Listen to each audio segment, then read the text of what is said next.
సరే మ్యూచువల్గా హెల్ప్ చేసుకున్నారా, ఆవిడకు ఉద్యోగం ఇప్పించారా, అంతవరకు బాగానే ఉంది. సార్ దానికి మించి ఆర్థికంగా ఏం సహాయం చేశారు మీరు ఆవిడకి? ఫైనాన్షియల్గా ఏమైనా ఇచ్చారా సపోర్ట్ మీ భార్యకి తెలియకుండా? ఇద్దరి కాడికి పోయేసి మాట్లాడింది సార్. మాట్లాడిన తర్వాత మా వైఫ్ కి అనేది క్లారిటీ ఇచ్చారు సార్. ఇంతవరకు బానే ఉంది, కథ సుఖాంతమైంది కదండి, ఇంకేంటి సమస్య ఏంటి? మా వైఫ్ వేరే వాళ్ళతో రిలేషన్షిప్ లో ఉందని నాకు డౌట్ గా ఉంది మేడం. అంటే అసలు ఎట్లా మీకు అనుమానం ఎలా వచ్చింది? మీకంటే సెక్రటరీ ఉన్నారు, ఆవిడకి లేరుగా. మా వైఫ్ నిద్రపోయినప్పుడు నేను ఒకసారి ఫోన్ చెక్ చేసినప్పుడు మా ఫోన్ లో వచ్చేసి మెసేజెస్, కాల్స్, బయటికి వెళ్ళేసి ఫోన్ మాట్లాడటము, మెసేజ్ చేయడము.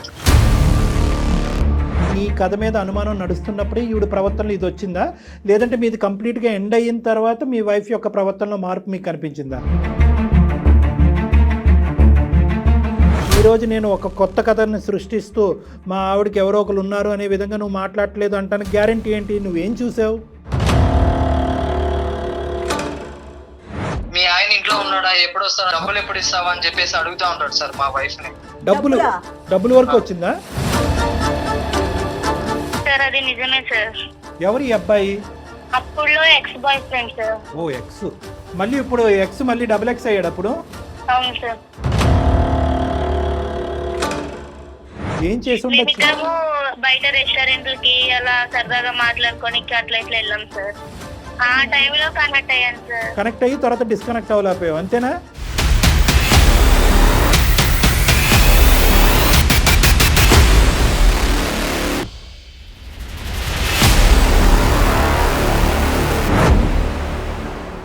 వేరికోస్ వెయిన్స్ కి సరైన చికిత్స కోసం సంప్రదించండి ఎవిస్ హాస్పిటల్.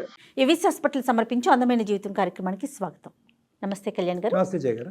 కళ్యాణ్ గారు, రామకృష్ణ అనే ఆయన మనకి మెయిల్ చేశారండి. అంటే తనకు వచ్చిన అనుమానం అది నిజమో కాదో తెలియని తను ఒక క్వశ్చన్ మార్క్ అనమాట. వైఫ్ అండ్ హస్బెండే అసలు సమస్య మాత్రం. నాకు పరిష్కారం మీరు చూపించండి, మీ సలహా నాకు కావాలి అన్నట్లుగా మెయిల్ చేశాడు. ఓకే, మాట్లాడదాం జయ గారు, తప్పకుండా. హలో, నమస్తే అండి రామకృష్ణ గారు. ఎవరు మేడం? నేను జయానండి, అందమైన జీవితం ప్రోగ్రామ్ నుంచి కాల్ చేస్తా ఉన్నాను. మేడం నమస్తే మేడం. నమస్తే అండి, మీరు మాకు మెయిల్ చేశారు కదా, నాతో పాటు డాక్టర్ కళ్యాణ్ చక్రవర్తి గారు కూడా ఉన్నారు. ఒకసారి మీ సమస్య ఏంటో చెప్తే డాక్టర్ గారు మాట్లాడతారండి. Okay okay madam. Right. Ramakrishna నమస్తే నాన్న. సార్ నమస్తే సార్. నమస్తే నాన్న. అంటే ఏంటి సమస్య? సార్ నా పేరు రామకృష్ణ సార్. నేను రియల్ ఎస్టేట్ కంపెనీలో మేనేజర్ గా వర్క్ చేస్తున్నాను. ఓకే. 2 years బ్యాక్ నాకు మ్యారేజ్ అయింది. అరేంజ్డ్ మ్యారేజా, లవ్ మ్యారేజా? Sir arranged marriage sir. సరే చెప్పండి, ఏంటి సమస్య?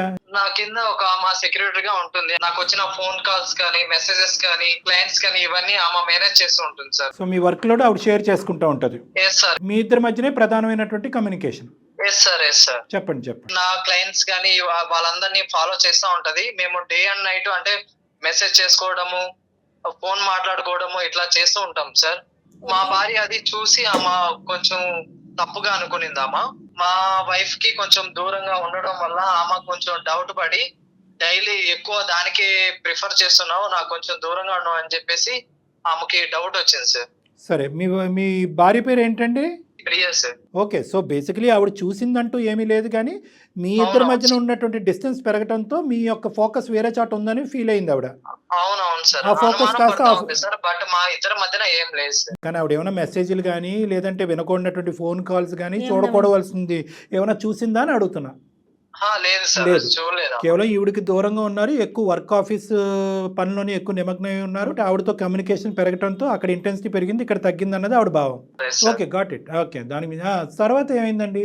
అదే సార్, అంటే ఇంకా ఆమె పోయేసి పర్సనల్ గా సెక్రటరీ తో మాట్లాడడము ఇట్లా జరిగింది సార్. అంటే ఆయన ఎక్కువ మీకు ఆర్థిక పరంగా గానీ మీకు ఎందుకు హెల్ప్ చేస్తున్నారని చెప్పి అడిగితే ఆమె వచ్చేసి నాకు ఒక అన్నగా గాను ఒక బ్రదర్ గాను నాకు ఇట్లా హెల్ప్ చేస్తున్నాడు అతను, నేను ఒక బ్రదర్ గా అనుకున్నాను అని చెప్పి చెప్పారు సార్. కాదు, ఆర్థికంగా హెల్ప్ చేయవలసిన అవసరం ఏముందండి? మీరు అంటే మీ వైఫ్ కి సార్ ఆమె ఇంటర్వ్యూకి వచ్చిన తర్వాత అమ్మాయి ప్రొఫైల్, ఆమె టాలెంట్, అన్ని నాలెడ్జ్ కూడా ఎక్కువ బాగుంది సార్. చూసాను ఆమె ప్రొఫైల్. ఆమె ఇంట్లో ఉన్న ప్రాబ్లమ్స్ కానీ వాళ్ళ మదర్ కి హెల్త్ బాగలేదంట సార్, అది కూడా చెప్పింది. ఒక Okay. బ్రదర్ గా నేను వాళ్ళకి ఇంకా హెల్ప్ చేద్దాము అంటే నా వర్క్ పరంగా కూడా మంచిగా హెల్ప్ అవుతుంది, నేను ఒకరికి హెల్ప్ చేసినట్టు ఉంటుంది అని చెప్పి ఆమెకి హెల్ప్ అదేలే. చేస్తున్నాను మేడం. సరే మ్యూచువల్ గా హెల్ప్ చేసుకున్నారా, ఆవిడకు ఉద్యోగం ఇప్పించారా, అంతవరకు బానే ఉంది. సార్ దానికి మించి ఆర్థికంగా ఏం సహాయం చేశారు మీరు ఆవిడకి? ఫైనాన్షియల్ గా ఏమైనా ఇచ్చారా సపోర్ట్ మీ భార్యకి తెలియకుండా? వాళ్ళ మదర్ కి వచ్చి హెల్త్ బాగలేదు సార్. అంటే ఆమెకి ఎక్కువ నచ్చలేకుండా ఇట్లా ఉంటే ఆమె చెప్పింది అనమాట, ఏడ్చింది అనమాట. ఏడ్చినప్పుడు చెప్పాను ఇట్లా, అమ్మా నేను ఒక బ్రదర్ గా నీకు అండగా ఉంటాను, నీకు మనీ గానీ ఏమైనా నీకు ఇంట్లోకి వస్తువులు గానీ ఏమైనా ఉంటే నేను హెల్ప్ చేస్తాను అని చెప్పాను సార్. అంటే ఎప్పుడన్నా మీ వైఫ్ కి క్యాజువల్ గా ఒక కొలీగ్ లాగా, ఒక ఫ్రెండ్ లాగా ఎప్పుడన్నా పరిచయం చేశారా? లేదు సార్, డబ్బులు ఇస్తున్నట్టు ఎప్పుడన్నా చెప్పారా? ఎందుకంటే లేదు సార్, చెప్పలేదు, హెల్త్ చెప్పలేదు హెల్త్ సార్. హెల్త్ పరమైన అంశం అంటే పెద్ద మొత్తంలోనే ఇచ్చుంటారు, మీరు మధ్యతరగతి కుటుంబం కాబట్టి. అంత అవునవును పెద్ద సార్. మొత్తంలో ఇచ్చేటప్పుడు సతీమణికి అంటే భార్య మనకి షేర్ చేసుకోవటంలో తప్పు లేదుగా? ఎందుకని చెప్పి చెప్పలేదు సార్. సరేలేండి, చెప్పలేదు. ఓకే. ఆ విషయం తర్వాత తెలిసిందా మీ వైఫ్కి? తెలిసింది సార్. తెలిసిన తర్వాత ఆమెకు అనుమానం వచ్చిన తర్వాత అడిగింది సార్. ఓకే. సో కేవలం మీరిద్దరూ ఎక్కువ ఇంటెన్స్గా మాట్లాడుకుంటున్నారనేదే కాదు, ఉద్యోగం ఇప్పించింది మీరే, ఫైనాన్షియల్గా వాళ్ళ అమ్మగారికి బాగాలేదు అంటే కనుక ఇప్పించింది మీరే. ఎటొచ్చి మీ భార్య ఏంటంటే ఆవిడ మిమ్మల్ని అన్నయ్య, మీరు ఆవిడని చెల్లెమ్మ అంటాం అనేది వినలేదు అంతే. అవును సార్, అవును సార్. మీ బ్యాడ్ లక్. తర్వాత ఏమైందండి? అదే సార్, వచ్చి అడిగిన తర్వాత అమ్మ నాకు ఒక బ్రదర్ గా చెప్పింది. తర్వాత వాళ్ళ అమ్మతో కూడా మాట్లాడడం జరిగింది మా వైఫ్. మ్మ్. మాట్లాడిన తర్వాత వాళ్ళ మదర్ చెప్పారు, ఇట్లా నాకు ఒక కొడుకు లాగా అతను నాకు హెల్ప్ చేశాడు అంతేగాని ఇంకేం లేదు అని చెప్పారు సార్. అక్కడికి ఆ ప్రాబ్లమ్ సాల్వ్ అయింది సార్. సాల్వ్ అయిందంటే ఏంటా, ఉమాని ఉద్యోగంలోంచి తీసేశారా, లేదంటే మీ లేదు. తను మీ లేదు ఆఫీస్లోనే సార్, ఉందా? అంటే ఆమె పోయేసి వాళ్ళిద్దరి కాడికి పోయేసి మాట్లాడింది సార్. మాట్లాడిన తర్వాత క్లారిటీ ఇచ్చారు సార్. ఓకే, దాంతో ఈవిడ చల్లబడింది. అవునవును సార్. ఆమె తెలుసుకున్న తర్వాత మా భర్త మంచోడు అని చెప్పేసి ఆమె అనుకొని వచ్చేసింది సార్ మళ్ళీ. మీ దగ్గర అందేమో, ఆవిడ మనసులో ఇంకా కలత ఉందేమో. లేదు సార్, అది కూడా మేము సాల్వ్ చేసుకున్నాం సార్, ప్రాబ్లము తీరిపోయింది. ఉమాని ప్రియా గారు మాట్లాడుకుంటారా ఎప్పుడైనా? కష్టం అనుకోండి, ఎప్పుడు లేదు సార్, మాట్లాడుకుంటారు సార్, ప్రాబ్లం అయిపోయిన తర్వాత మాట్లాడు. సో మీ వరకు అయితే కనుక అక్కడ చెల్లి అయిపోయింది. అవునవును సార్. ఇంతవరకు బానే ఉంది, కథ సుఖాంతమైంది కదండి, ఇంకేంటి సమస్య ఏంటి? లేదు మేడం, ఇప్పుడే మేడం స్టార్ట్ అయ్యింది. ఏమైంది? అంటే అవును మేడం, మా వైఫ్ వేరే వాళ్ళతో రిలేషన్షిప్ లో ఉందని నాకు డౌట్ గా ఉంది మేడం. ఇదేంటండి? అంటే అసలు ఎట్లా మీకు అనుమానం ఎలా వచ్చింది? మీకంటే సెక్రటరీ ఉన్నారు, ఆవిడకి లేరుగా? ఒక రోజు మా వైఫ్ నిద్రపోయినప్పుడు నేను ఒకసారి ఫోన్ చెక్ చేసినప్పుడు మా ఫోన్ లో వచ్చేసి మెసేజెస్, కాల్స్, అందమైన జీవితాన్ని కూడా ఆమె మెయిల్ పెట్టున్నారు సార్. రెగ్యులర్ గా నైట్ మీరు పడుకునే ముందు ఆవిడ ఫోన్ చెక్ చేసి పడుకుంటారా? లేదు లేదు సార్, ఈ మధ్యనే నాకు డౌట్ వచ్చేసి నేను మా వైఫ్ నిద్రపోయిన తర్వాత నేను ఒకసారి చెక్ చేశాను సార్. అసలు మీకెందుకు డౌట్ వచ్చింది? అంటే మేడం ఆమె అంటే ఎక్కువ బయటికి వెళ్ళేసి ఫోన్ మాట్లాడము, మెసేజ్ చేయడం ఇట్లుంటే నాకు అంటే వేరే వాళ్ళతో తిరగడము, రిలేషన్షిప్ లో ఉన్నట్లు నాకు కొంచెం అనుమానం వచ్చింది మేడం. నీ కథ మీద అనుమానం నడుస్తున్నప్పుడే ఈవిడ ప్రవర్తనలో ఇది వచ్చిందా, లేదంటే మీది కంప్లీట్ గా ఎండ్ అయిన తర్వాత మీ వైఫ్ యొక్క ప్రవర్తనలో మార్పు మీకు కనిపించిందా? లేదు లేదు సార్, ఇప్పుడు నా మీద డౌట్ ఉన్నప్పుడే ఆమె కొంచెం ఆ ప్రవర్తన కూడా మారింది సార్. కానీ అప్పుడు చెక్ చేయకుండా మీది ఎండ్ అయిన తర్వాత మీరు చెక్ చేయడం మొదలు పెట్టారు. అవునవును సార్. ఇదేదంటే నాకు ఇదేది ఎలక పిల్లి కథలా ఉంది. అంటే టిట్ ఫర్ టాట్, మా ఆవిడ ఇప్పుడు వరకు నా మీద చెప్పెట్టి నన్ను అనవసరంగా అమాయకురాలైనటువంటి అమ్మాయితో లింక్ కలిపి ఇబ్బంది పెట్టి చేసింది కాబట్టి ఈరోజు నేను ఒక కొత్త కథను సృష్టిస్తూ మా ఆవిడకి ఎవరో ఒకరు ఉన్నారు అనే విధంగా నువ్వు మాట్లాడలేదు అంటానికి గ్యారంటీ ఏంటి? నువ్వేం చూసావు? మెసేజెస్ చూసాను సార్. మెసేజ్లు చూసావు. ఏంటి ఆ మెసేజ్లు? ఏం చూసావు ఆ మెసేజ్ల్లో? అనుమానించేలాగా ఉన్నాయి మేడం మెసేజెస్. ఏంటవి చెప్పండి, కొద్దిగా వివరించండి. పర్వాలేదు, ఇక్కడ దాకా వచ్చారు కదా. అంటే అంత సిగ్గుపడి చెప్పలేనువా? అదే చెప్తాను సార్. చెప్పు నాన్న. అదే సార్, కలుద్దాము, మళ్ళీ ఎప్పుడు కలుస్తావు, ఓకే ఓకే. అసలు నాకు రిప్లై ఇవ్వట్లేదు. ఇతను ఎవరు అసలు? ఈ అబ్బాయి ఎవరు? స్కూల్ ఫ్రెండ్స్ గ్రూప్ లో ఉన్నాడు సార్. మీ ఆయన ఇంట్లో ఉన్నాడా, ఎప్పుడు వస్తాడా అని చెప్పి అడుగుతాడు సార్. ఓయ్ అవునా? డబ్బులు ఎప్పుడు ఇస్తావా అని చెప్పేసి అడుగుతా ఉంటాడు సార్ మా వైఫ్ ని. డబ్బుల వరకు వచ్చిందా? కానీ ఈ చుక్కలన్నీ కలిపితే కనుక ఖచ్చితంగా మీ ఆవిడ మీద మీకైతే అనుమానమా, లేదంటే బలంగా అనిపిస్తుందా ఆవిడకి ఏదో సంబంధం ఉందని? అదే సార్, డబ్బులు ఎప్పుడు ఇస్తావు, లేకపోతే మీ ఆయనకి చెప్పేనా అని చెప్పేసి మెసేజ్ చేస్తా ఉంటాడు సార్. అలా ఉందా? ఏంటి మెసేజెస్ వస్తున్నాయి, నేను చూసాను, ఎవరతను అని అట్లా ఏమన్నా అడిగారా అమ్మాయిని? అడిగాను మేడం, ఒకసారి అడిగాను, ఫ్రెండ్ అని చెప్పింది. అడిగిన తర్వాత బ్లాక్ లిస్ట్ లో పెట్టేసింది సార్ ఆ అబ్బాయిని. అవును సార్. మళ్ళీ బ్లాక్ లో పెట్టిన తర్వాత మళ్ళీ కొత్త నెంబర్ నుంచి మళ్ళీ మెసేజెస్ ఫోన్స్ అవి వస్తా ఉన్నాయి సార్. ఓయ్ అబ్బో, సేమ్ పర్సన్. అవును సార్. మరి సెకండ్ టైం ఎందుకు వీడు వస్తున్నాడు, ఎందుకు ఇలా వెంట పడుతున్నాడు అని అడిగావా మరి మీ భార్యని? అడిగాను సార్, అడిగినా కానీ మళ్ళీ ఫ్రెండే అని చెప్తా ఉంది సార్. అలా కదయ్యా, 1-2 ప్రశ్నలు వేసి కొద్ది లోతుగా తవ్వి తీయాలి కదా మా వరకు వచ్చే లోపు. మీరు ఎంతవరకు అడిగారు, ఆవిడ అంత పొడిగా ఎందుకు చెప్తుంది? ఇది మామూలు ఇష్యూ కాదు కదా. ఒకటి బ్లాక్ చేసాక మళ్ళీ ఇంకోసారి కనెక్ట్ అవటం, భార్య ఇప్పుడు నీదే చాలా ఇంటెన్స్గా ఫీల్ అయినటువంటి నీ భార్య ఈ రాంగ్ రూట్లోకి ఎందుకు వెళ్తుంది అనేది మాకున్న అనుమానం. అది మళ్ళీ అడుగుతా ఉంటే ఏడుస్తా ఉంది సార్ అమ్మ. ఏడుస్తుంది. ఓకే. ఇప్పుడు ఏంటి, మా ఈమెయిల్ అందమైన జీవితానికి ఆవిడ ఈమెయిల్ పంపించిందా? అవును సార్, అందమైన జీవితానికి మెయిల్ చేసింది సార్ అమ్మ. సో మీరు చూసినటువంటి లిస్ట్ ఆఫ్ మెసేజెస్లో మాకు పంపించినట్టుగా కూడా మీకు కనిపించింది. అదే సార్, నాకు సెక్రటరీకి ఏదో సంబంధం ఉందని చెప్పేసి మీకు మెయిల్ చేసింది సార్. ఓహో, అదా, ఆ ఓకే. విషయం మెయిల్ చేసిందా? ఓకే. సో మీరు అది చూసి మరి మీరెందుకు మాకు ఈమెయిల్ పంపించారు? అవును సార్, అంటే అమ్మాయి పంపించింది కదా, మిమ్మల్ని నమ్మింది కాబట్టి.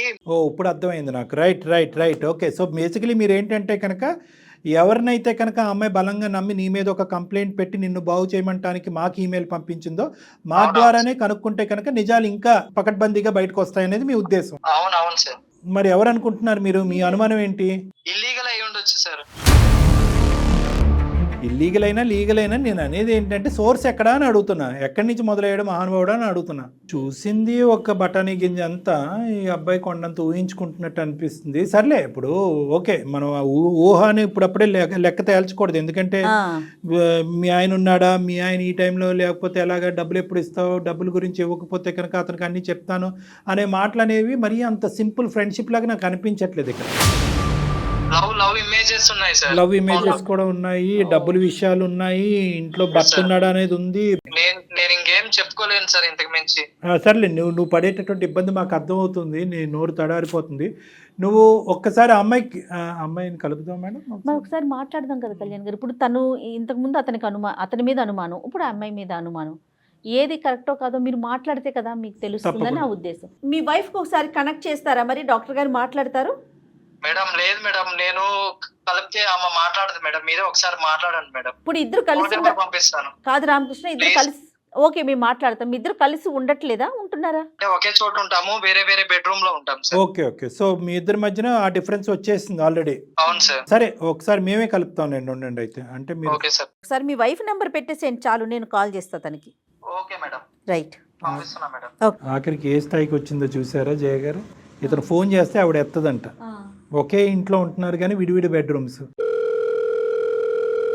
నమస్తే అండి. నమస్తే మేడం. నేను జయానండి, అందమైన జీవితం ప్రోగ్రామ్ నుంచి కాల్ చేస్తా ఉన్నాను. మెయిల్ చేశారు కదా? మా సమస్య క్లియర్ అయ్యింది, అందుకనే మళ్ళా మీకు ఏమీ కాంటాక్ట్ అవ్వలేదు మేడం. సమస్య క్లియర్ అయిపోయిందా? అయితే కొత్త సమస్య మొదలైందమ్మా. అది మేడం అది ఏంటంటే, ఒకసారి ఉండు, మా డాక్టర్ కళ్యాణ్ చక్రవర్తి గారు మాట్లాడతారు నీతో. Okay madam. ఒక్క నిమిషం. అమ్మా, మీ సమస్య పరిష్కారం అయినందుకు మేము చాలా ఆనందిస్తున్నాం, చాలా సంతోషం. నా సమస్య క్లియర్ అయ్యింది, మళ్ళీ ఇంకో సమస్య నాకెందుకండి అని చెప్పి మీరు ఫోన్ పెట్టేయకుండా అదేంటి మేడం అని అడిగారు చూడండి, అది ఇంకా సంతోషం. ఆ సమస్య ఎవరిదో కాదు, మీ భర్త గారిది. మీ భర్త గారు ఏంటంటే నీకు రామకృష్ణ గారికి ప్రత్యేకంగా ఏంటంటే మీకు అందమైన జీవితం మీద ఒక గురి ఉంది కాబట్టి, అందమైన జీవితం ఇటువంటి సమస్యలు పరిష్కరిస్తుందనే ఒక నమ్మకం ఉంది కాబట్టి రామకృష్ణ గారు అదే సంస్థకి, అంటే అందమైన జీవితానికే ఈమెయిల్ పంపించి అక్కడితో ఆగలేదండి, ఇంకో సమస్య మొదలైందండి, ఇది కూడా పరిష్కరించి మా జీవితాన్ని కాపాడండి అని మమ్మల్ని వేడుకుంటున్నారు. సో అందులో ఏంటంటే ఇప్పుడు అతను అంటే ఉన్నది నిజాయితీగా ఒప్పుకోవాలనేది నా ఇదమ్మా. అంటే మీరిద్దరూ హ్యాపీగా ముందుకు ప్రయాణం చేయాలి అంటే కనుక, ఎందుకంటే చాలా తక్కువ సందర్భాల్లో మేము చూసినటువంటి ఈ వేదిక మీద చాలా తక్కువ సందర్భాల్లో మా వరకు ఈమెయిల్ పంపించిన తర్వాత మేము కాల్ చేసే లోపే సమస్య క్లియర్ అవటం అనేది చాలా అదృష్టంగా మేము భావిస్తున్నాం. అందులో నువ్వు ఒకదాని ఉన్నావు. ఎందుకు అక్కడ గెలుపొందారు మీరు అంటే కనుక, అందరూ నిజాయితీగా నిజాలు ఒప్పుకున్నారు కాబట్టి. మీ ఆయన ఒప్పుకున్నాడు, మీరు ఒప్పుకున్నారు, ఆ అమ్మాయి ఒప్పుకుంది, అలా అమ్మాయి అలా అమ్మగారు ఒప్పుకున్నారు. సో అక్కడితో అది క్లియర్ అయింది. ఇప్పుడు ఈ సమస్యలో కూడా ఏంటంటే, ఇప్పుడు ఉండేటటువంటి దాంట్లో కూడా నిజాయితీ అనేటటువంటిది ప్రధానమైన అంశం. సో మీ మనసాక్షిమే చేసుకుని మీకు మీ రామకృష్ణ గారు పడేటటువంటి అనుమానం ఆలోచన ఏంటంటే, ఎవరో ఒక అబ్బాయితో ఉమాగారితో ఇతనితో మాట్లాడుతున్నప్పుడు అప్పుడు మీ మైండ్లో మీ బాధలు నలుగుతున్నటువంటి క్రమంలోనే మీరు కూడా ఒక పరాయి వ్యక్తితో తెలియకుండా, భర్తకు తెలియకుండా సంభాషించటము, చాటింగ్లు చేయటము, డబ్బులు పంచుకోవటం ఇలాంటివి జరిగినాయి అంట. అడగలేక మింగలేక కక్కలేక అతి కష్టం మీద నిన్ను అడిగితే ఎవరో అని చెప్పి పక్కకు తోసావంటే ఇంకోసారి అడిగేటప్పటికి బోరుమని ఏడిచావంట. ఈ ఏడుపులు గోలేంట్రా బాబు అని చెప్పి ఇంకా ఏదో జరుగుతుందనే ఉద్దేశంతో అతనికి ఏం చేయాలో పాలుపడక మాకు ఈమెయిల్ పంపించాడు. అసలు ఏం జరుగుతుందమ్మా ప్రియ మీ జీవితంలో? ఏం జరుగుతుంది? ఈ అబ్బాయి ఎవరు, నువ్వు మాట్లాడే అబ్బాయి ఉన్నాడా? అది కూడా భ్రమేనా? సార్ నేను ఇప్పుడు నిజం చెప్తాను సార్. చెప్పమ్మా. నిజాలే చెప్పాలి సార్ అది నిజమే సార్. ఏది నిజం? ఇంకో అబ్బాయితో మాట్లాడింది. నువ్వు మాట్లాడింది నిజమే. ఎవరు ఈ అబ్బాయి? అప్పుడులో X boy friend sir. O X. సరే, మళ్ళీ ఇప్పుడు ఎక్స్ మళ్ళీ డబుల్ ఎక్స్ అయ్యాడు అప్పుడు? అవును సార్. అప్పటి నుంచి ఈ అబ్బాయితో మళ్ళీ పరిచయం ఏర్పడింది 6 months ఉంది సార్. 6 months నుంచి. భర్తకు తెలియకుండా 6 నెలలు బట్టి మాట్లాడవలసినంత ఏముంది సీక్రెట్? మా హస్బెండ్ కింద పనిచేసే పిఐ కింద వాళ్ళిద్దరు మా హస్బెండ్ కి ఏదో ఉందని నాకు అనుమానం వచ్చింది సార్. అది సార్ట్ అవుట్ అయిపోయింది అన్న. నేను బయట వాళ్ళకి చెప్పుకోలేక ఇంట్లో వాళ్ళకి చెప్పుకోలేక అంటే 10th class లో ఫ్రెండ్ కి చెప్పుకున్నాను సార్. అక్కడితో ఆగిందా? చెప్పుకోవటం వరకే ఆగిందా? అతను ఇంకా ఏమన్నా ఇంకో లెవెల్కి ఏమన్నా వెళ్ళాడా? ఇప్పుడు మీ హస్బెండ్ యొక్క ప్రాబ్లం ఏంటంటే, అంతేకాదు సార్. బాబు రామకృష్ణ లైన్లో ఉన్నావా? సార్ ఉన్నాను సార్. మరి సైలెంట్గా ఉండొద్దు. ఇప్పుడు అమ్మ రామకృష్ణ కూడా లైన్లోనే ఉన్నాడు ప్రియా. ఓకే, అతనికి చెప్పే నీ కాన్ఫరెన్స్ కలిపాము. ఎందుకంటే నువ్వు అతను ఫోన్ చేస్తే డైరెక్ట్గా ఫోన్ ఎత్తట్లేదు కాబట్టి మేము మీడియేట్ చేసి ఈ ఫోన్ కలిపాము. నువ్వు ఇప్పుడు రామకృష్ణ నిన్ను అడుగుతాడు, అతని మనసులో ఉండేటటువంటి ఆలోచన ఏంటి, భయం ఏంటి అనేది నీకు చెప్తాడు. అది నువ్వు ఎటువంటి నమ్మకంతో నివృత్తి చేస్తావో చెయ్యి. మీరిద్దరు మాట్లాడుకోండి. అసలు మీరిద్దరు మాట్లాడుకోకుండా మేము మధ్యత్వం చేయటం అనేది కరెక్ట్ కాదు. ప్రియా, వాడితో ఎందుకు ఫోన్ మాట్లాడుతావు? నువ్వు ఫోన్ కాల్స్ కానీ మెసేజ్ కానీ ఎందుకు చేస్తున్నావు? వాడికి ఫ్రెండ్ అని చెప్పి అట్లా అడుగుతారా? ఎప్పుడు వస్తావు, డబ్బులు ఎప్పుడు ఇస్తావు? నీ మీద డౌట్ ఉండి పైగా ఆడుకుందాం అనుకున్నాను. నా మీద డౌట్ ఉంటే మీ పేరెంట్స్ గానీ ఎవరికైనా చెప్పాలి గానీ మళ్ళా అతను చెప్తావా? వాళ్ళతో చెప్పుకోలేక అంతా చెప్పుకున్నాను. కదమ్మా, చెప్పుకున్నా అంతవరకు ఓకేనమ్మా. మీ ఇంటికి రానా, మీ ఇంట్లో మీ ఆయన ఉన్నాడా, నాకు ఇంత డబ్బులు కావాలి, ఇవన్నీ ఎందుకమ్మా? అంటే బాధలు చెప్పుకునే వాళ్ళు బాధలు చెప్పుకోండి స్నేహితులుగా, అందులో తప్పులేదు.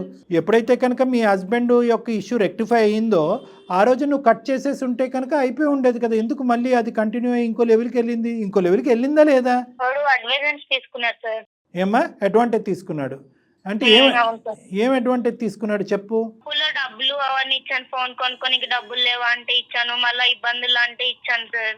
ఓకే, అన్ని విధాలుగా బయటకు వెళ్దాం అది ఇది అంటుంటే నాకు కొంచెం నచ్చలేదు సార్. కదమ్మా, అసలు డబ్బులు అడగవలసిన అవసరం ఏముందమ్మా? మీరిద్దరు ఏమంత తప్పు చేశారు కాబట్టి ఆడి డబ్బులు అడిగి బ్లాక్మెయిల్ చేసేంత ధైర్యం వాడికి వచ్చింది? ఏం చేసి ఉండొచ్చు? మేమిద్దరము బయట రెస్టారెంట్లకి అలా సరదాగా మాట్లాడుకొని అట్లా ఇట్లా వెళ్ళాం సార్. ఏం మనుషులమ్మా. ఎందుకు నువ్వు అదెందుకు టెంప్ట్ అయ్యావు? మా హస్బెండ్ తో డిస్టర్బెన్స్ ఉంది కదా సార్. డిస్టర్బెన్స్ లేదు కదమ్మా. డిస్టర్బెన్స్ ఉందేమో అని నువ్వు అనుమానం పడ్డావు. అక్కడి వరకు వెళ్ళాక నీకు మొత్తం క్లారిటీ వచ్చేసింది. ఇంకా అక్కడితో నీ మైండ్ కనెక్ట్ అయ్యాను సార్. కనెక్ట్ అయ్యి తర్వాత డిస్కనెక్ట్ అవ్వలేకపోయావు, అంతేనా? అంతే కదమ్మా, కనెక్ట్ అయ్యారు.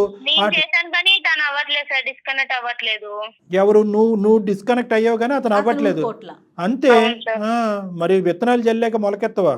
ఇప్పుడు నీకు అర్థం కావట్లేదు ఇక్కడ సబ్జెక్టు. నువ్వు అతనికి ఏమేం ప్రామిస్ చేసావో ఆ స్పీడ్లో నువ్వు పంచుకునేటటువంటి బాధలో ఏమేం ప్రామిస్ చేసావో నువ్వు అతనికి, అంటే నాకు మా ఆయన వద్దు, మా ఆయన అంటే ఇష్టం లేదు, నువ్వే ఆపద్బాంధుడు, నువ్వే కాపాడు. ఇప్పుడంటే ఎలాగమ్మా? నీ ఇదేమన్నా ఇది గేమా? ఇదేమన్నా ఆ అమ్మాయికి ఒకటే వచ్చు, వెళ్ళిపోయింది, ముందుకు ఫార్వర్డ్ అయిపోయింది. ఎప్పుడైతే ఈ అబ్బాయి బిగ్గరగా అడిచాడో ఏడవటం మొదలు పెట్టింది. ఏడుస్తుంది, ఏం చేయాలో తెలియక ఇతను మనకి ఈమెయిల్ పంపించాడు. మనం ఏ లెవెల్ మనుషులు అన్నది ఆ అమ్మాయికి బాగా తెలుసు, మన సీనియర్ ఏంటి అన్నది తెలుసు. తెలిసిన తర్వాత ఇప్పుడు ఏంటంటే కనుక అమ్మో వీళ్ళు ప్రశ్నల మీద ప్రశ్నలు అడిగేసి ఇంత గాలివాటం క్రియేట్ చేస్తున్నారు అనేటటువంటి ఉద్దేశంతో అమ్మ ఏదో హోటల్లో ఉంటానండి, ఈ హోటల్ వద్దా ఆ హోటల్లో ఉంటాను అన్నట్టు ఉంది. నువ్వు ఏం మాట్లాడుతున్నావు? రామకృష్ణ ఎవరు అనుకున్నావు? ఏది తప్పయింది? ఎవరు తప్పయింది? మళ్ళీ ఇప్పుడు ఆ అబ్బాయి ఎవరో నీ చిన్నటి స్నేహితుడు మళ్ళీ నీ జీవితంలోకి రావడానికి గ్యారంటీ ఉందా? ఇస్తాను సార్. ఎలా ఇస్తావు? నువ్వు ఇచ్చేది కాదు కదా, వాడే అతను కదా, అతని వైపు నుంచి రావాలి కదా గ్యారంటీ. మా ఆయనతో మాట్లాడిస్తాను సార్, ప్లీజ్ సార్. ఎవరు? మాతోనా? మా ఆయనతో సార్. మీ ఆయనతో మాట్లాడి ఏమని మాట్లాడిస్తావు చెప్పు? ఏం మాట్లాడతాడు? మా ఆయన అనుకున్నా అంతా మా ఇద్దరి మధ్యలో ఏం జరగలేదని నేను ప్రూఫ్ ఇప్పిస్తాం సార్. అతను నిజమే చెప్తున్నాడని మేము ఎలా అనుకోవాలి, మీ ఆయన ఎలా అనుకోవాలి? మీరిద్దరు కలిపి ప్రామిస్ సార్, మా ఇద్దరి మధ్యలో ఏం జరగలేదు. మళ్ళీ మధ్యలో మీ మదర్ని ఎందుకు ఇన్వాల్వ్ చేస్తాం? ఆ? అమ్మ ఇంత పెద్ద పెద్ద మాటలు మాట్లాడేటప్పుడు ఎవరితో పడితే వాళ్ళతో చిన్ననాటి స్నేహితుడని ఎంతవరకు పంచుకోవాలి? నీ బాధలు కష్టాలు సుఖాలు ఎంతవరకు పంచుకుంటారమ్మా? వేరే మగపిల్లడితో మీకు ఏం అవసరం? గంటలు గంటలు ఎందుకు ఆ మాట్లాడారు? టైంలో నాకు వేరే ఆలోచన ఏం రాలేదండి. సరే అమ్మా, ఆ టైంలో ఆలోచన రాలేదు, సరే నీ బాధను పంచుకున్నావు, స్నేహితుడు అని అనుకున్నావు, తర్వాత అంతవరకు- లిమిటేషన్స్ అనేటటువంటిది ఉంటాయి ఉంటాయి కదా. కదమ్మా. ఇక్కడ నీకు అంత జీవమరణం సమస్య ఏమీ రాలే కదా, ఒక అనుమానం మాత్రమే. మీ ఆయన ఈరోజు చూడకూడనటువంటి భయంకరాలన్నీ చూశాడు. అప్పుడు జరిగింది ఏంటి? ఒక పిఏతో అఫీషియల్ సంబంధించినటువంటి సంభాషణ, కొద్దిగా వాళ్ళ అమ్మగారికి బాగాలేదు కాబట్టి కొద్దిపాటి ఆర్థిక సమయం, దాన్నే నువ్వు పెద్ద చిత్రం కింద ఊహించేసుకుని అల్లేసుకున్నావు. అక్కడ ఏమీ లేదు. ఇప్పుడు ఏంటి ఇదేంటి మెసేజ్లు పంపించడాలు ఏంటి? ఓకే పంచుకున్నారు, తర్వాత ఆడు ఎప్పుడైతే బౌండరీ దాటుతున్నాడో గేట్ దాటుతున్నాడో, అరే బాబు నువ్వు ఎక్కడైతే ఉండాలో అక్కడ ఉండు. ఆ మాత్రం తెలియదమ్మా మీలాంటి ఆడపిల్లలకి ఒక మగాడు వచ్చి ఏ స్థాయిలో అడ్వాంటేజ్ తీసుకుంటున్నాడు అనేది? ఇంకా తలుపులు ఓపెన్ చేస్తే ఏంటి నీ జీవితం? కాల్ చేయడం ఆపేస్తాను సార్. తను నేను బ్లాక్ లో పెట్టినా సరే తన వేరే వాళ్ళు ఫోన్ తీసుకొని లేకుంటే అంతే, సిమ్ మార్చి ఇదంతే. ఇలాంటి కాల్ చేస్తున్నారు కరెక్ట్, సార్. ఇలాంటి సంబంధాలు అలాగే ఉంటాయి. వన్ వే ట్రాఫిక్ అంతే ఇవి. నువ్వు ఒక్కసారి తలుపు తీస్తే వాడు ఆగడు, వాడు ఎడిక్ట్ అయిపోయాడు నేనే నీకు. మా హస్బెండ్ కి చెప్పేద్దాం అనుకున్నాను సార్, కానీ చెప్పలేకపోయాను. చెప్పరు మీరు, ఇంకేం చెప్తారు? అబద్ధం మీద అబద్ధం, కప్పేదాని మీద మళ్ళీ కప్పటం, అలా పూర్తి చేయటమే తప్ప ఇంకేమీ ఉండదు. అడిగినప్పుడు సీదా చెప్పకుండా ఏడవటం అంటే మీ ఆయన ఎంత మంచాడో, ఎంత పెద్ద మనసు. మా ఆయన అంటే నాకు చాలా ఇష్టం సార్, ప్లీజ్ సార్. చాలా లేటుగా తెలిసింది కదా. రామకృష్ణ, ఈ అమ్మాయి ఇంతకు మించి చెప్పాలని అనుకోవట్లేదు, మేము తవ్వాలని అనుకోవట్లేదు. ఒకే ఒక అంశం అమ్మ, ఒకే ఒక అంశం. రామకృష్ణ మనసులో ఒకే ఒక క్వశ్చన్ ఉంది, మీరు ఎంత దూరం ప్రయాణం చేశారనేది ఒక ప్రశ్న. అది రేపొద్దున ఈ ఫోన్ పెట్టేశాక అడిగితే నువ్వు సమాధానం చెప్పలేవు, అతను మనసు విప్పి అడగలేడు. సో నేనేంటంటే సభాముఖంగా నేను అడుగుతున్నాను, ఎంత దూరం జరిగింది మీ ప్రయాణం? టీ స్టాల్ రెస్టారెంట్ అంతే సార్. టీ స్టాళ్ళు రెస్టారెంట్ అంతే. అంతే సార్. దొరికితే దొంగలు, లేదంటే దొరలు. ఒక్కటే మెసేజ్లు ఉన్నాయి కాబట్టి అది ఒక్కటే ఒప్పుకుంటున్నావా? ఇంకేం లేదుగా? మనస్ఫూర్తిగా మీ అమ్మగారి మీద ఒట్టేసి అని పదే పదే అంటున్నావు కాబట్టి మేము నమ్మాలా నిన్ను? మదర్ ప్రామిస్ కి ఏం లేదు సార్. మరి Ramakrishna, sir ball is in your court. వింటున్నారా రామకృష్ణ? వింటున్నాను మేడం. మరి మీ అభిప్రాయం చెప్పండి. మరి ఇప్పుడు మీరు ఏమన్నారు అంటే దేని గురించి మాకు ఈమెయిల్ పంపించారంటే నాకు ఒక క్లారిటీ ఇవ్వండి. మా ఆవిడ ఈ పక్కదో పట్టింది కాబట్టి ఆవిడ మనసులో ఏముందో కనుక్కోండి అంది. ఆవిడ ఏంటంటే మనసులో ఉండేటటువంటిది ఏమున్నా లేకపోయినా ఇప్పుడైతే నేను రియలైజ్ అయ్యాను, నా తప్పు నేను తెలుసుకున్నాను, నేను బయటపడాలని ట్రై చేస్తున్నాను. ఇక్కడ ఏంటంటే నేనైతే ఇక సుఖాన్ని అనుభవించట్లేదు, నేను బాధితురాలనే అంటుంది ఆవిడ. విక్టిమ్ అంటుంది. ఈరోజు స్టార్టింగ్లో పక్క ట్రాక్లోకి వెళ్ళింది, కానీ వాడు మూర్ఖుడు. వాడు ఏంటంటే అడ్వాంటేజ్ తీసుకుందాం అనుకున్నాడు మీ ఇద్దరి మధ్యన ఉన్న డిఫరెన్స్ని. ఇంకా నీ అదృష్టం కొద్దీ ఏంటంటే అడ్వాంటేజ్ ఇంకా పై అడ్వాంటేజ్ వరకు వెళ్ళలేదు, కేవలం డబ్బులు, హోటళ్ళు, టీ స్టాల్ వరకే ఆగిపోయింది. అంతవరకైతే మనం నమ్మచ్చు, ఎందుకంటే ఆ అమ్మాయి అమితంగా ప్రేమించే తల్లి మీద ఒట్టేసింది కాబట్టి తను తప్పు రియలైజ్ అయింది. ఇప్పుడు ఈ అమ్మాయిని మళ్ళీ నీ జీవితంలోకి స్వీకరిస్తే కనుక మీరిద్దరు కలిపి ఆడు భర్త పట్టచ్చు. లెఫ్ట్ రైట్ కలిస్తేనే చప్పట్లు. నీదేంటంటే చాలా సహజంగా ఇది జరుగుతూ ఉంటుంది ఇలాంటి అంశాలు. నివృత్తి అయిపోయింది, అనుమానం క్లియర్ అయిపోయింది, అక్కడితో అంత సుఖాంతం అన్నావు. కానీ అప్పటికే ఈ అమ్మాయి మానసికంగా కొద్దిగా డిస్టర్బ్ అయింది. మీరైతే తప్పు చేశారో అని అనట్లేదు, కానీ ఒక మానసికపరమైనటువంటి డిస్టర్బెన్స్లో ఆ మూర్ఖుడితో ఈ అమ్మాయి కనెక్ట్ అయింది. స్నేహితుడు కదా, చిన్ననాటి స్నేహితుడు కదా అని చెప్పి. వాడు ఏంటంటే ఒక మెట్టు ఎక్కకుండా ఒకే దెబ్బతో 10 మెట్లు ఎక్కి ఈ అమ్మాయి జీవితంలో టోటల్గా ఎంట్రీ అయిపోయాడు. వాడు ఎంట్రీ అయిపోయి అప్పుడు నీకు కావాల్సినప్పుడు నన్ను వాడుకున్నావు కదా, సలహాకి, సూచనకి, ఓదార్పుకి, ఇప్పుడు నువ్వు కావాలి అనేటటువంటి విధంగా వెంటపట్టం మొదలుపెట్టాడు. సో ఇది ఏంటంటే నాకు ఒక మాట ముందే చెప్పుంటే సరిపోయేది కదా సార్. ఇప్పుడు సమస్య అందుకే కదా మొదలైంది. మరి అలా చెప్పకపోబట్టే కదా మా దాకా వచ్చారు. అది ఒకటి మేడం చెప్పింది, అదొకటి. ఇంకోటి ఏంటంటే కనుక ఎప్పుడైతే కనుక నివృత్తి అయిపోయి నీ సెక్రటరీతో ఉండేటటువంటి ఇష్యూ రిజాల్వ్ అయిపోయిందో అని అనుకున్నావో, అప్పటికే ఇష్యూ రిజాల్వ్ అయినా కూడా మానసిక పరమైనటువంటి డిస్టెన్స్ మీ ఇద్దరి మధ్యన పెరిగింది. ఫిజికల్ డిస్టెన్స్, మానసిక పరమైన డిస్టెన్స్ పెరిగింది. అర్థమైంది నాన్న? సో అది నీకు చెప్పటానికి ఉండేటటువంటి కంఫర్ట్ ఆ అమ్మాయిలో లేక అతనికి చెప్పుకుంది. ఆ చెప్పుకోవటం ఎలా అయింది అంటే కనుక కొన్ని పరిధులు దాటేటప్పటికి చెప్పలేనటువంటి స్టేజ్కి ఆ అమ్మాయి వెళ్ళిపోయింది. ఎప్పుడైతే యూటర్న్ తిరిగి వెనక్కి రావాలి అని అనుకుందో, అమ్మో ఇంత చెప్తే ఇంత చెప్పేటటువంటి పరిస్థితి వస్తుందేమో, మొత్తానికే బ్లాక్ చేద్దామని చెప్పి బ్లాక్ చేయటం మొదలుపెట్టింది. వాడు వదులుతాడా? వాడు వదలలేదు. ఇంకో ఫోన్లోంచి కాంటాక్ట్ చేశాడు. సో ఇక్కడ ఈ అమ్మాయికి అర్జెంటుగా కేవలం నీ ఓదార్పు ఒకటే కాకుండా నీ సపోర్ట్ కూడా కావాలి. రామకృష్ణ, అని చెప్పి నాకు కూడా నమ్మకం ఉంది సార్. సంతోషం, కథ సుఖాంతం. ఇక్కడ నీకు ప్రధానంగా అర్థం అవ్వాల్సింది, మాకు చాలా బాగా అర్థమైంది ఏంటంటే, మొదటి అంశంలో ఎప్పుడైతే నీ సెక్రటరీ గురించి ఈ అమ్మాయి చాలా నేరో మైండెడ్గా ఆలోచించిందో, రెండో అంశంలో అసలు తెలియకుండా తెలివి తక్కువగా ఆ అబ్బాయి యొక్క జీవితంలో దూరిపోయిందో, మీ ఆవిడ చాలా అమాయకురాలని అయితే మాకు అర్థమైంది. చాలా అంటే చాలా ఇన్నోసెంట్ ఈ అమ్మాయి. కాబట్టి ఒక అమాయకురాలైనటువంటి అమ్మాయి తన పరిధులు లేకుండా ఒక తెలివైనటువంటి కన్నింగ్ వ్యక్తి అడ్వాంటేజ్ తీసుకున్నాడనే కథలాగా ఇది నమ్మటం అనేది మంచిది. మా అనుభవం, మా ఆలోచనతో నీకు చెప్తున్నాం. ఇద్దరేనండి, ఇద్దరికి ప్రేమలు ఎక్కువ, అట్లాగే అనుమానం కూడా ఎక్కువగా ఉంది. సారీ అండి, రామకృష్ణ, ప్లీజ్ నన్ను అర్థం చేసుకోండి. ఆ అమ్మాయి వేడుకుంటుంది. ప్రియ, అదే మన ఇద్దరి మధ్య జరిగింది ఏదో జరిగింది, మూవ్ ఆన్ అవుదాం. ఇంకా మన ఇద్దరి మధ్య థర్డ్ పర్సన్ లేకుండా, ఏ సీక్రెట్స్ లేకుండా మనము లైఫ్ ని సాగిద్దాము. ప్రియా, సార్ అదే అమ్మ, ఇప్పుడు అతను ఆలోచన అయితే ఇప్పటి వరకు క్లియర్ అయినట్టే అనిపిస్తుంది. ఓకేనా? దీని పైపెచ్చి మీ ఇద్దరి మధ్యన ఈ డిస్కషన్ అనేది ఫోన్ కట్ అయిన తర్వాత మీరిద్దరు మాట్లాడుకోకుండా ఏమన్నా ఇంకో స్థాయి అనుమానం కానీ ఆలోచన కానీ ఉంటే డైరెక్ట్గా నా క్లినిక్ వరకు రండి మీరిద్దరు. Yes, yes. అర్థమైందా? ఇద్దరు రండి. నాకు ఇంకొక విషయం గుర్తొచ్చింది కళ్యాణ్ గారు. ఇప్పుడు ఈ అమ్మాయికి పదే అతను బ్లాక్ చేసినా కూడా నెంబర్ కాల్ చేస్తా ఉన్నాడు వేరే నెంబర్ నుంచి.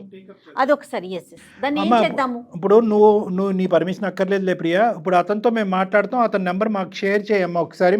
జయ మేడంకి షేర్ చేయి, అతనితో మాట్లాడదాము. అతని పరిధులు ఏంటన్నది అతను అర్థమయ్యేటటువంటి విధంగా అతనికి చెప్దాము. దానికి మించి ఆ గీతలు దాటుకుని ముందుకు వస్తే కనుక అతని తాట ఎలా తీయాలో మాకు బాగా తెలుసు. ఓకే? సో అతను ఏదో నిన్ను ఇబ్బంది పెడుతున్నాడు కాబట్టి నేను ఫోన్ నెంబర్లు మార్చుకుంటూ అలా అంత భయపడుతూ ఉండక్కర్లేదు. ప్రపంచం ఏమంత గొడ్డిబారిపోలేదు. నువ్వు తెలియకుండానే ఒక తప్పు చేసావు, తప్పు తెలుసుకుని బయట పట్టడానికి ట్రై చేసావు. ఇక మీరిద్దరూ హ్యాపీగా ఎటువంటి అనుమానం ఆలోచన లేకుండా సుఖంగా హ్యాపీగా ముందుకెళ్ళండి అమ్మా మీరిద్దరు. ఇంకో అనుమానం ఉండకూడదు మీ ఇద్దరి మధ్యన. ఓకేనా? Okay sir, thank you sir. Ramakrishna చెప్పినట్లుగా ఇంకా మూడో వ్యక్తికి స్థానం కల్పించొద్దు, ఇద్దరూ కూడా. Okay madam. ఓకే రామకృష్ణ గారు, ఓకేనా? Okay madam, right. మీకు ఏదన్నా ఇంకా అనుమానాలు ఉంటే ఒకసారి డాక్టర్ గారిని కలవండి. ఎందుకంటే మీరు అనుమానంగా అంటే ఇప్పటికిప్పుడు అనేసరికి మీ మనసులో ఎన్నో ప్రశ్నలు ఉండొచ్చు, మాట్లాడలేకపోతున్నట్టు అనిపిస్తుంది నాకు. ఎందుకంటే మీరు చూసిన మెసేజ్లు అవనియండి, విన్న కాల్స్ అవనియండి, అతను షాక్ లో ఉన్నాడండి, కరెక్టా కాదా ఏంటని. ఒకసారి డాక్టర్ గారిని కలుదురు గాని. సరేనా రామకృష్ణ? Okay madam. రైట్ అండి, right. Okay, thank you. Thank you madam. Thank you. ఏంటంటే జయ గారు, వీళ్ళు ఈ పిల్లలు ప్రధానంగా అర్థం చేసుకోవాల్సింది ఏంటంటే, పెళ్ళైనటువంటి కొత్తలో ఉండేటటువంటి లవ్ మ్యారేజ్ అయినా అరేంజ్డ్ మ్యారేజ్ అయినా ఇటువంటి సమస్యలు రావటం అనేది సర్వసహజం. ఎస్పెషల్లీ ఏంటంటే చిన్ననాటి స్నేహితులకి కనెక్ట్ అవ్వాలి, మన బాధ ఇంట్లో ఉండే బాధ అక్కడ షేర్ చేసుకోవాలనే ఫీలింగ్ ఉంటుంది. ఎందుకంటే ఇలాంటి అంశాలు అక్క చెల్లికి, అన్నదమ్ములకి, అమ్మ నాన్నలకి చెప్పడం కష్టం కాదు. కానీ ఇక్కడ అర్థం చేసుకోవాల్సింది ఏంటంటే, ఎవరినైనా ఒక సోర్స్ ఆఫ్ హెల్ప్, అందమైన జీవితం అంటే కనుక ఒక వెరీ స్పెసిఫిక్ ప్లాట్ఫామ్ కాబట్టి అందరూ ఇక్కడి వరకు చేరుకోలేరు. కాబట్టి ఒకప్పుడు ఇలాంటి ఏమైనా డైలమా సిచ్యువేషన్ క్రియేట్, ఒక సందిగ్ధ పరిస్థితులు ఎవరన్నా భార్యాభర్తలు ఉంటే కనుక ఈ సమస్య యొక్క చిక్కుముడు విడిపించడానికి సరైనటువంటి నాదుడు ఎవడు అని ఎంచుకోవటం కూడా చాలా ఇంపార్టెంట్. అవతల వాడు మన సేవియరా లేదంటే మన తల కొరుగు పెట్టేటటువంటి వాడా అనేది అర్థం చేసుకోవటం చాలా ఇంపార్టెంట్.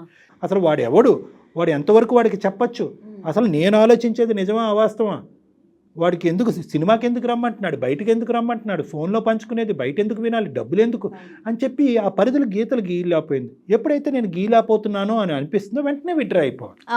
ఎప్పుడైతే కనుక పద టీ షాప్కి వెళ్దామంటే కనుక వాడికి ఒక కొమ్ము వస్తుంది, పద రెస్టారెంట్కి వెళ్దామంటే వాడికి 2 కొమ్ములు వస్తాయి.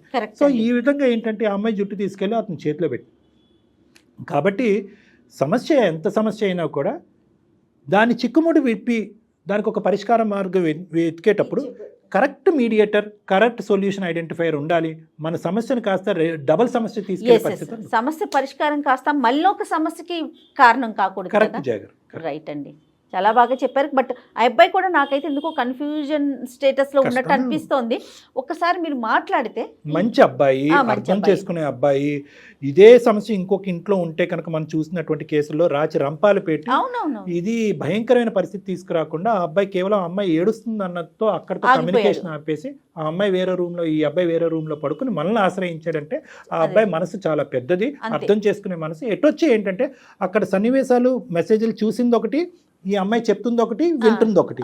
సో వీటన్నిటిలో అతను కన్ఫ్యూజన్ లో ఉన్నాడు. సో కన్ఫ్యూజన్ అనేటటువంటిది కేవలం ఒక ఫోన్ కాల్లో, అందమైన జీవితంలో ఈ ఒక ఎపిసోడ్ లో క్లియర్ అవటం కష్టం. కాబట్టి ఈ అబ్బాయికి ఎక్స్ట్రా ఛాన్స్ ఇచ్చి మన దగ్గరకు రప్పించుకుని పూర్తి స్థాయిలో నివృత్తి చేసే ప్రయత్నం చేద్దాం. రైట్, ఆ బాధ్యత మీరే తీసుకోవాలి. తప్పకుండా. రైట్ కళ్యాణ్ గారు, నమస్తే. నమస్తే.